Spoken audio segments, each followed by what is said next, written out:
आर्हत वाङ्मय में कहा गया है, सावयानम आसायनाई।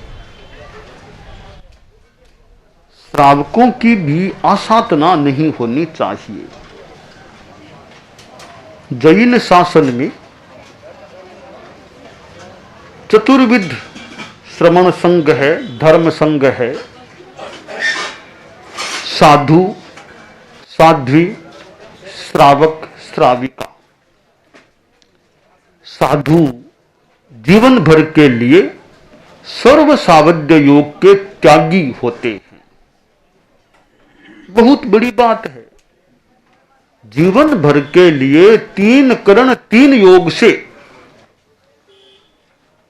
सावध्य योगों का पूर्णतया त्याग कर देना। जिंदगी भर झूठ नहीं बोलना, विधि अनुसार हिंसा से विरत रहना, चोरी नहीं करना, ब्रह्म साधना, अपरिग्रह साधना, रात्रि भोजन का भी पूर्णतया 3 करण 3 योग से जीवन भर के लिए त्याग एक उच्च कोटि की साधना है। और श्रावक भी यदि 12 व्रती है तो उसमें भी त्याग है, संयम है, पर आंशिक है। साधु में पूर्ण विरति है, सर्व विरति है। श्रावक में देश विरति होती है। साधु भी माला, श्रावक भी माला। भगवान महावीर को साधना काल में एक रात में 10 सपने आए थे। उनमें चौथा स्वप्न था कि 2 मालाओं को, माला द्विक 2 मालाओं को देखा। भगवान महावीर ने खुद ने उस स्वप्न का फल बताया। ऐसा बताया गया है कि 2 मालाओं के सपने का अर्थ है मैं 2 प्रकार के धर्म का निरूपण करूंगा,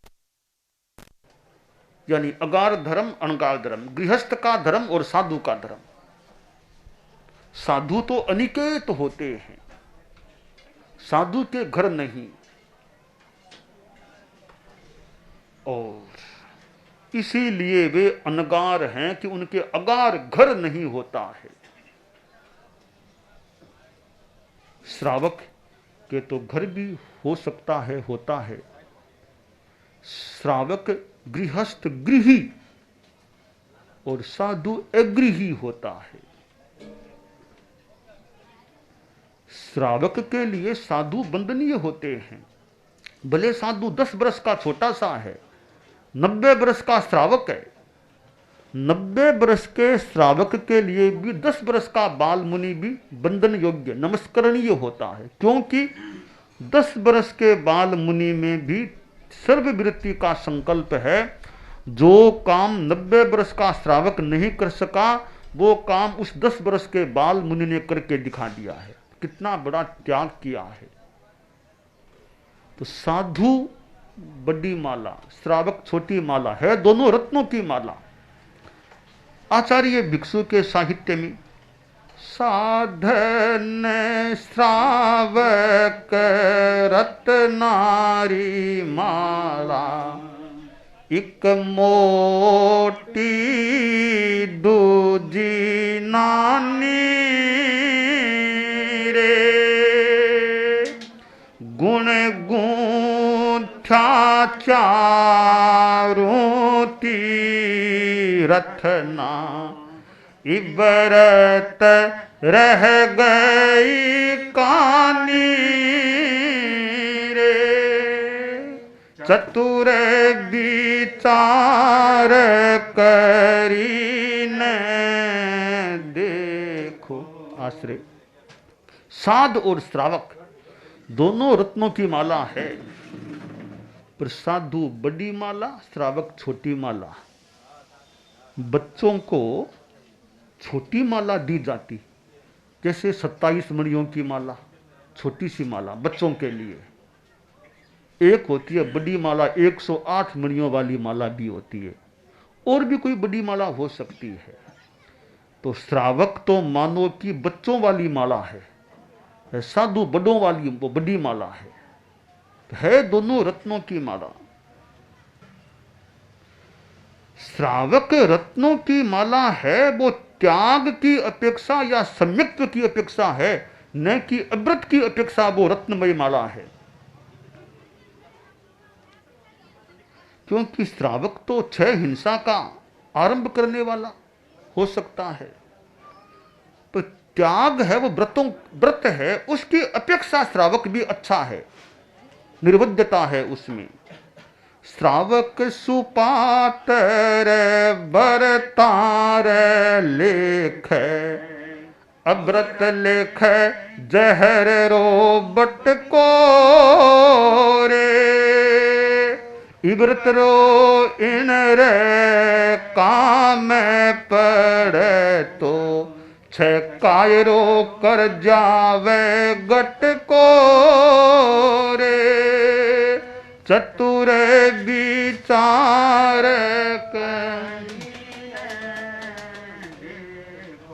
श्रावक ने सुपातर बरता कर जानो, अव्रत लेख अव्रती जानो रे।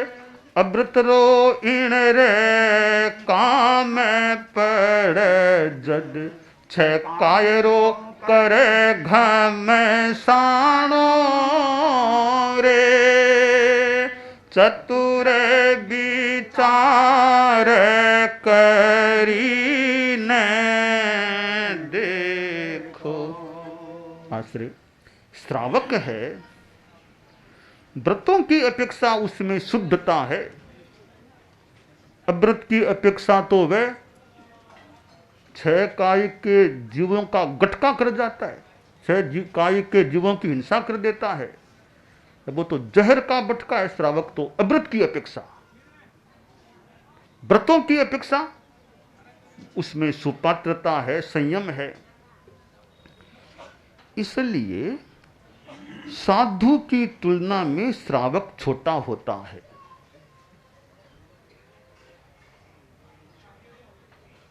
आचार्य बड़े पट्ट पर विराजमान होते हैं।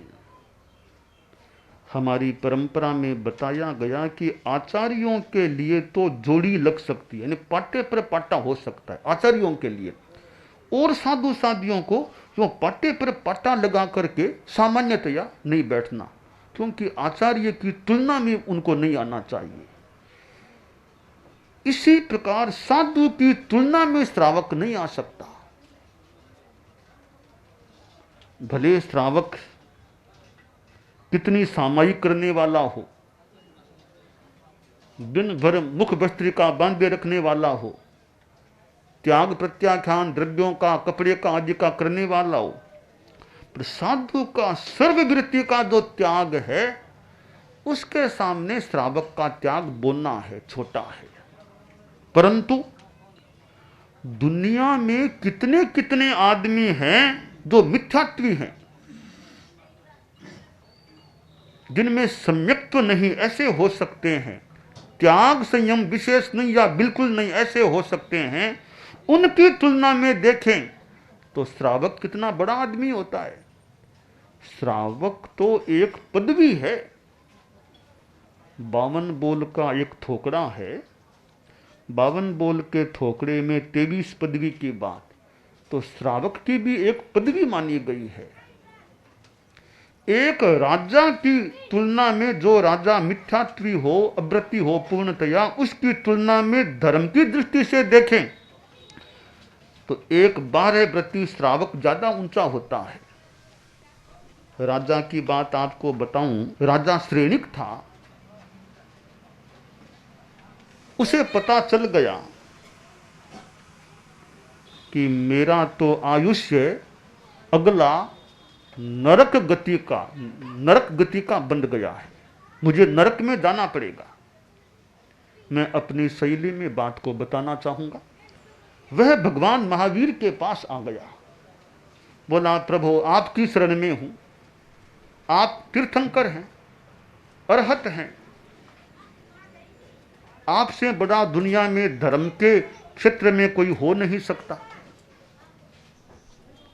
और मुझे ज्ञात हुआ कि मुझे तो नरक में जाना पड़ेगा मरने के बाद। तो प्रभु शरण दो, मुझे बचाओ, नरक से बचाओ मुझे, किसी तरह कोई उपाय बताओ।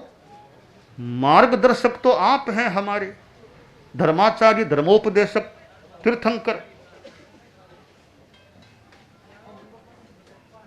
प्रभु महावीर ने देखा कि क्या बताऊं इसे, कोई उपाय है नहीं नरक से बच सके, कर्म तो भोगने पड़ेंगे, बंधे हुए कर्म यथा विधि यथा विधान भोगने पड़ते हैं। पर इसे समझाना भी तो होगा ना कि क्या स्थिति है। अब जैसा ज्ञात है या कहा गया है या उल्लिखित है, भगवान महावीर ने कुछ उपाय के रूप में कुछ बातें बताई कि यह कर सको तो, यह कर सको तो, यह एक बात उन्होंने बता दी कि एक मेरा श्रावक है पुनिया, सामायिक करने वाला। देखो सामायिक की बात है, हमारे तेरापंथी श्रावक श्राविकाएं शनिवार को सामायिक का अभ्यास कर ले। शनिवार शाम को 7 से 8 बजे के बीच में अगर एक सामायिक का टाइम अगर मिल जाए आपको, आप भी तो बहुधंधी हो सकते हैं ना, बहुधंधी आप लोग हो सकते, कभी ऑफिस में बैठना, दुकान में बैठना, शोरूम में बैठना, कहाँ आपको टाइम मिल सके, अगर समय निकाल सके तो शनिवार को शाम को 7 से 8 के बीच में सामायिक करने का प्रयत्न यथासंभव करना चाहिए। और ज्यादा करें तो अच्छी बात है। शनिवार को शाम को 7 से 8। तो भगवान महावीर ने कहा, मेरा श्रावक पुनिया सामायिक करने वाला, तुम राजन एक काम करो, अगर मेरे श्रावक पुण्य से उसकी एक सामायिक खरीद लो तो तुम्हारी नरक तलने की बात हो सकती है। राजा बोला, परम प्रभु बहुत आसान उपाय बता दिया आपने, पुनिया तो मेरा ही आदमी है, वो तो मेरा ही आदमी है, मैं कहूंगा वैसे कर लेगा, वो तो कोई खास बात नहीं। नहीं ठीक है, तुम ये काम कर लो ना तो तुम्हारी नरक टल सकती है। राजा खुश हुआ कि मुझे बढ़िया और सीधा सा उपाय बता दिया प्रभु वर ने, भगवान ने। राजा श्रेणिक चला कि पुण्य का घर कहां, ये वो उधर है। श्रेणी खुद गया पुण्य के घर।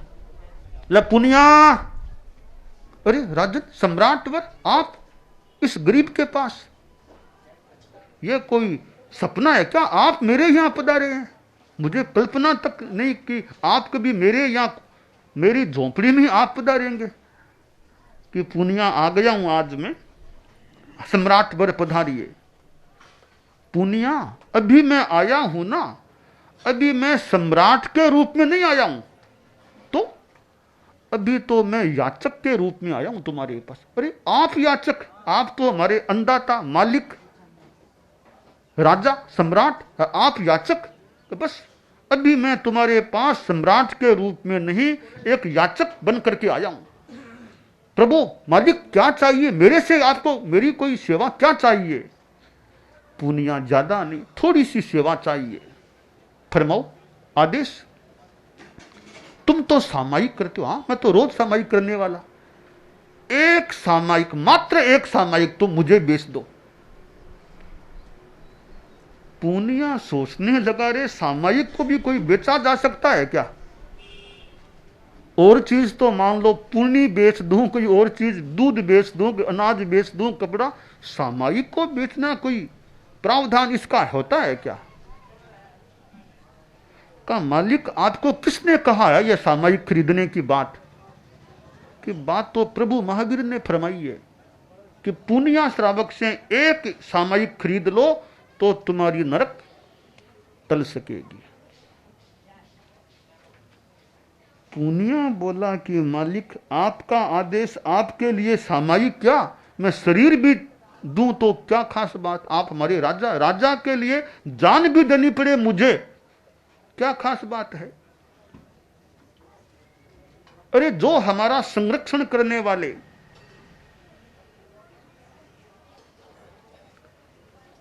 मैं सब कुछ देने को हाजिर हूं आपके लिए, मेरा श्वास ले लो, प्राण ले लो, सब तैयार है आपके लिए। राजा ने सोचा, वाह कितनी भक्ति इसमें है।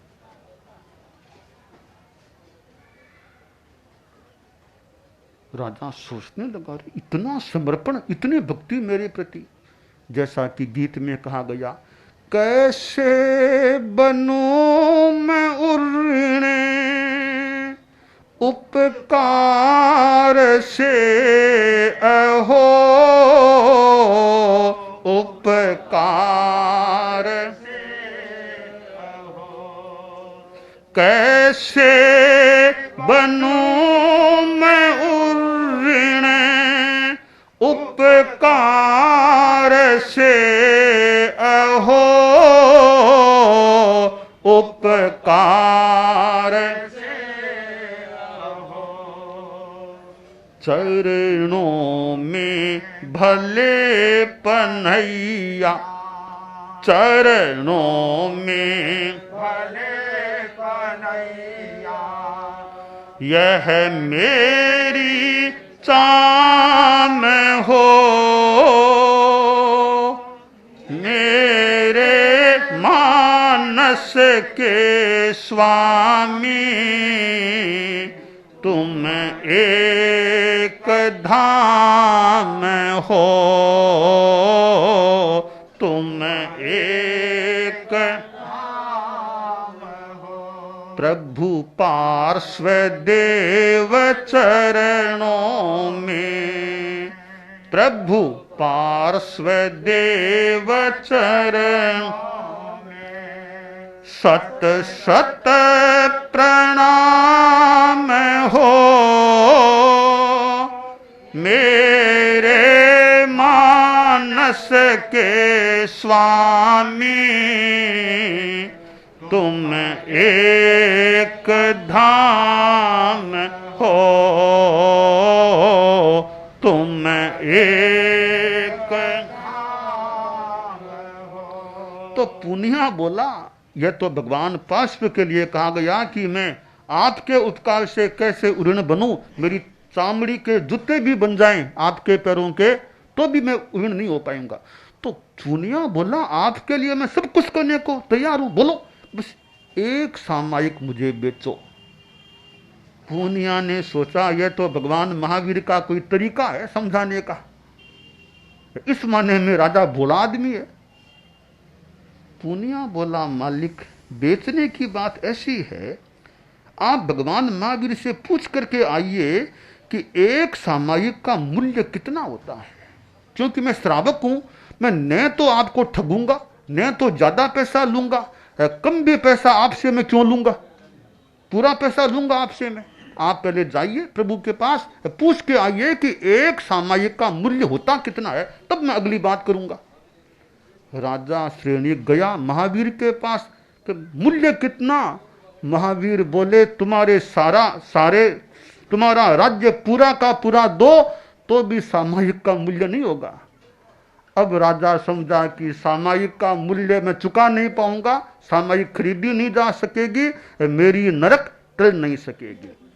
तो श्रावक को त्याग संयम का विकास, सामायिक का अभ्यास करना चाहिए, अच्छा जीवन जीना चाहिए।